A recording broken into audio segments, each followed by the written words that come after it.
గాక.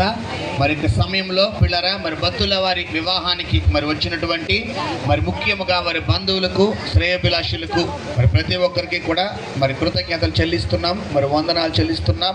ఈ యొక్క సమయంలో పిల్లరా మరి స్టేజ్ని అలంకరించినటువంటి దైవ సేవకులకు పిల్లరా మరి ప్రతి ఒక్కరికి కూడా నా హృదయపూర్వక వందనాలు తెలియపరుస్తున్నాను. మరి మొట్టమొదటిగా పిల్లరా ఈ యొక్క సమయంలో మరి స్టేజ్ను మరి మంచిగా అలంకరించినటువంటి ముఖ్య అతిథులు పిల్లరా మరి పరిశుద్ధాత్మను బట్టి దేవునికి మహిమ కలుగును గాక. హల్లెలూయా. చూడండి పిల్లరా మరి ఈ యొక్క సమయంలో మరి కుమార్ మరి అదే విధంగా పెళ్లి కుమార్తె తరపున వచ్చినటువంటి కిరణ్ పాల్ గారు దైవజనులు మరి ఈ యొక్క నూతన వధూవరులను మరి ఆశీర్వదించు నిమిత్తము మరి ఆ సమయంలో మనమందరము ఈ స్థలానికి వచ్చి ఉన్నాము. మరి ఎంతగానో దాన్ని బట్టి దేవుని స్తుతిస్తున్నాను. మరి పిల్లరా మరి పెళ్లి కుమార్ మరి కుమార్కి మరి మాకు ఈ కుటుంబానికి 2 సంవత్సరాల నుంచి మరి పరిచయం ఉండి ఉంది. మరి పిల్లరా మరి కుమారుడు కోసం మరి ఎంతగానో వారి తల్లిదండ్రులు మరి సంఘముగా పిల్లరా మరి మా యొక్క స్థానిక సంఘంలో మరి ఎంతగానో సభ్యులుగా అనేక మార్లు మరి రాజమండ్రి ప్రాంతానికి వారు వచ్చినప్పుడల్లా మరి విజిట్ చేసి మరి ఎంతగానో ప్రార్థన చేపించుకుని మరి ఎంతగానో యొక్క సమయంలో ఈ వివాహము జరగడానికి చూడండి చాలామంది సేవకుల యొక్క సహాయము వారు పొంది ఉన్నారు. మరి అందులో మరి యొక్క నా పరిచర్యలో మరి నేనొకడిగా మరి ఉండడానికి దేవుడు ఎంతగానో కృప చూపించాడు. హల్లెలూయా. సరే పిల్లరా ఈ యొక్క సమయంలో మరి నేను ఎక్కువ సమయం తీసుకోను, జస్ట్ 5 minutesలో నేను కంప్లీట్ చేయాలని ఆశపడుతున్నాను. చూడండి ఎఫెసీయులకు రాసిన పత్రిక 5వ అధ్యాయము 22-23 వచనాలు చదువుకుందాం పిల్లరా. ఎఫెసీయులకు రాసిన పత్రిక 5వ అధ్యాయము 22-23 వచనము. స్త్రీలారా ప్రభువు వలె మీ సొంత పురుషులకు లోబడి ఉండుడి. క్రీస్తు సంఘమునకు శిరస్సై ఉన్నలాగున పురుషుడు భార్యకు శిరస్సై ఉన్నాడు. క్రీస్తే శరీరమునకు రక్షకుడై ఉన్నాడు. హల్లెలూయా.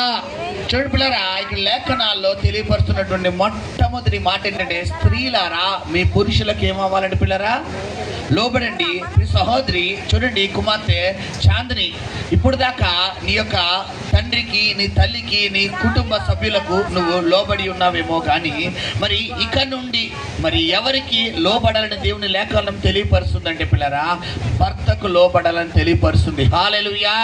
చూడండి ఇక్కడ భార్యను శరీరముతో మరి పోలిస్తే భర్తను దేనితో పోలుస్తున్నారు పిల్లరా శిరస్సుతో పోల్చడం జరిగింది. చూడండి ఒక శిరస్సు ఒకటే రోడ్డు మీదకి వచ్చేస్తుందా అంటే మన జనాలు ఎవరు రోడ్డు మీద నిలబడలేరు. అలాగని చెప్పి శరీరం ఒకటే రోడ్డు మీదకి వస్తుంది అంటే మనం చూడడానికి భయపడతాం. ఇప్పుడు శిరస్సు లేకుండా శరీరం ఉండదు, శరీరము లేకుండా శిరస్సు ఉండదు. ఎందుకు దేవుడు పిల్లరా మరి శిరస్సుతో మరి శరీరముతో మరి వేరుగా పోల్చడం జరిగిందంటే చూడండి ఒకవేళ స్త్రీని కుడి కన్నుతో పురుషుణ్ణి ఎడం కన్నుతో లేదా స్త్రీని ఎడమ చేయితో పురుషుణ్ణి కుడి చేయితో పోల్చొచ్చు కదా. గమనించండి పిల్లరా కుడి చేయలేని వాళ్ళు చాలామంది ఉన్నారు, కళ్ళు లేని వాళ్ళు చాలామంది ఉన్నారు. కానీ గమనించండి శిరస్సు లేకుండా ఒక మనిషి బ్రతకడు, శరీరం లేకుండా ఒక మనిషి బ్రతకడు. ఈ సహోదరి మరి అదే విధంగా చూడండి దేవుడని యెహోవా నరుడు ఒంటరిగా ఉండుట మంచిది కాదని ఏం చేసినట్టు పిల్లరా సాటి అయిన సహాయాన్ని దేవుడు మరి ఏర్పరిచినట్టుగా మరి దేవుని లేఖనాల్లో రాయబడి ఉంది. మీరు గమనించండి పిల్లరా చాలా మంది యవన కాలంలో ఉన్నప్పుడు నాకు పెండ్లి కావాలి అంటారు. ఇది వారి యవనేచ్ఛలను బట్టి జయించేటటువంటిది మొట్టమొదటిది. అయితే వారిలో ఆ ఆశ ఆ తృష్ణ పెట్టేది ఎవరంటే దేవుడే. హల్లెలూయా. చూడండి పిల్లరా వివాహము అన్ని విషయములో ఘనమైనది మరి యోగ్యమైనది అంటున్నాడు. అసలు వివాహము అన్న మాటకు అర్థము ఏంటో మనం తెలుసుకోవాలి. వివాహము అనేది 4 అక్షరాల కలయిక. వి అంటే విడిగా ఉన్న వారిని, వా అంటే వాక్యము చేత, హ అంటే హత్తుకుని, ము అంటే ముడివేయడం. హల్లెలూయా. విడిగా ఉన్నటువంటి వారిని వాక్యము చేత హత్తుకుని ముడివేసేదే వివాహ బంధము. హల్లెలూయా. మరి ఇది పిల్లరా చాలా మంది దీనిని ఏ విధంగా చేసుకుంటారంటే, కొంతమంది పిల్లరా మరి లవ్ మ్యారేజ్ గా చేసుకుంటారు, కొంతమంది అరేంజ్ మ్యారేజ్ గా చేసుకుంటారు, కొంతమంది వేరే వేరే రకరకాలుగా చేసుకుంటారు. ఈ వివాహాలు అన్నిటి వేరే వ్యత్యాకత అయితే గనక మరి దేవుడు ఏర్పాటు చేసినటువంటి వివాహము ఏ విధంగా ఏర్పాటై ఉంటుందంటే పిల్లరా, సంఘం యొక్క దేవుని యొక్క దైవ సేవకుల మధ్యన, బంధుమిత్రుల మధ్యన, శ్రేయోభిలాషుల మధ్యన, ముఖ్యంగా అన్నిటికంటే దేవుని సాక్షిగా ఈ వివాహము జరిగించబడాలి. హల్లెలూయా. కాబట్టి పిల్లరా గమనించండి, మరి బైబిల్లో దేవుని వాక్యము మరి తెలియపరుస్తుంది. దేవుడు ఆదికాండము 1వ అధ్యాయంలో మరి సమస్త సృష్టిని మరి కలగజేస్తున్నప్పుడు ఇది మంచిది మంచిది మంచిది అన్నాడు తప్ప ఎక్కడా కూడా ఘనమైనది అన్న మాట పలకలేదు. పిల్లరా మంచిదానికి అన్న మాటకు, ఘనమైనది అన్న మాటకు చాలా డిఫరెన్స్ ఉంది, చాలా వేరియేషన్ ఉంది. మరి అన్నిటికంటే పిల్లరా ఘనమైనది అంటే గమనించు సహోదరి సహోదరుడా, నీ భార్య ఈరోజు నీకు భర్తగా, నీ భర్తకి ఈరోజు నువ్వు భార్యగా, నీ భార్యకి ఈరోజు నువ్వు భర్తగా వచ్చి ఉన్నావు లేదా సమకూడి ఉన్నావంటే అది దేవుని ఏర్పాటులో, దేవుని ప్రణాళికలో, దేవుని చిత్తములో జరిగినటువంటి వివాహమే తప్ప ఎంత మాత్రము కూడా నీ ఆలోచన చెప్పున జరిగినటువంటి వివాహము కాదు. హల్లెలూయా. సరే గమనించండి, ఇక్కడ స్త్రీలారా మీ సొంత పురుషులకు ఏమవ్వాలంటే పిల్లరా లోబడాలి. చాలా నేటి దినాన చాలా మంది పిల్లరా చూడండి, మా యొక్క పూర్వీకుల కాలంలో, మన యొక్క తల్లిదండ్రులు తాత ముత్తాతల కాలంలో స్త్రీలకు మరి చదువు తక్కువ. కానీ ఈ రోజులలో పురుషులతో సమానంగా ఎవరు చదువుతున్నారంటే స్త్రీలు చదువుతున్నారు. వెల్ అండ్ గుడ్, బాగానే ఉంది. కాకపోతే పిల్లరా నువ్వు ఎంత చదువుకున్నా, సహోదరి చాందిని నీకు తెలియపరుస్తున్నాను, నువ్వు ఎంత వెల్ ఎడ్యుకేషన్ అయినా, నువ్వు ఎంత చదువుకున్నా, రేపు పొద్దున నువ్వు గవర్నమెంట్ జాబ్ కొట్టినా కానీ నీ భర్త కన్నా నువ్వు ఎక్కువ కాదు. నీ భర్త చదువుకోకపోయినా, నీకంటే ఎడ్యుకేషన్ తక్కువ ఉన్నా, నీకంటే సంపాదన తక్కువైనా ఎంత మాత్రము నువ్వు నీ భర్త కన్నా తక్కువ కాదు. గమనించారు పిల్లరా. మరి రెండవదిగా చెప్తున్న దేవుని లేఖనాలు, భార్యలారా మీ భర్తలకు లోబడిన మొట్టమొదటిగా అంటే భర్తలారా మీ భార్యలు ఏం చేయాలంట?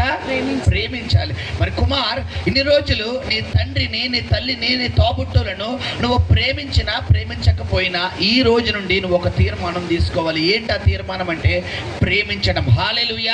చూడండి, ప్రేమ అన్నిటినీ తాళును, ప్రేమ అన్నిటినీ సహించును, ప్రేమ ఉప్పొంగదు, ప్రేమ దీర్ఘకాలం సహించును, ప్రేమ డంబముగా మాట్లాడదు, ప్రేమ అమర్యాదగా నడుచుకోదు, ప్రేమ త్వరగా కోప్పడదు.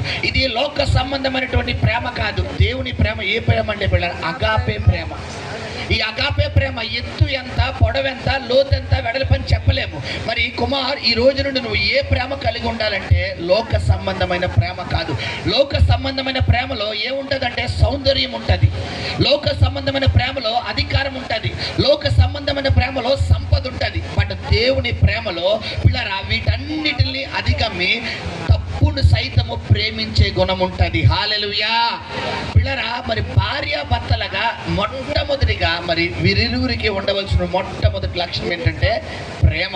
కాబట్టి కుమార్ మరి చాందిని బిడ్డలారా, మరి మేము అనుభవంతో మీకు దైవ సేవకులుగా మా జీవితంలో మేము పొందుకున్న అనుభవంతో మీకు తెలియపరుస్తున్న విధానం ఏంటంటే ఈ రోజు నుండి నీ భార్యను నువ్వేం చేయాలి? ప్రేమించాలి. కుమార్తె చాందిని ఈ రోజు నీ భర్తకు నువ్వేమవ్వాలి? లోబడాలి. కాబట్టి పిల్లరా మరి ఈ వధూవరులను ఆశీర్వదిస్తూ మరి ఈ యొక్క మాటలు నేను దయతో మరి నాకు ఇచ్చిన ఈ అవకాశాన్ని బట్టి మరి అధ్యక్షులకు మరొకసారి వందనాలు తెలియపరుస్తూ నేను ప్రేమతో ముగిస్తున్నాను. దేవుడు దీవించును గాక. వందనాలు.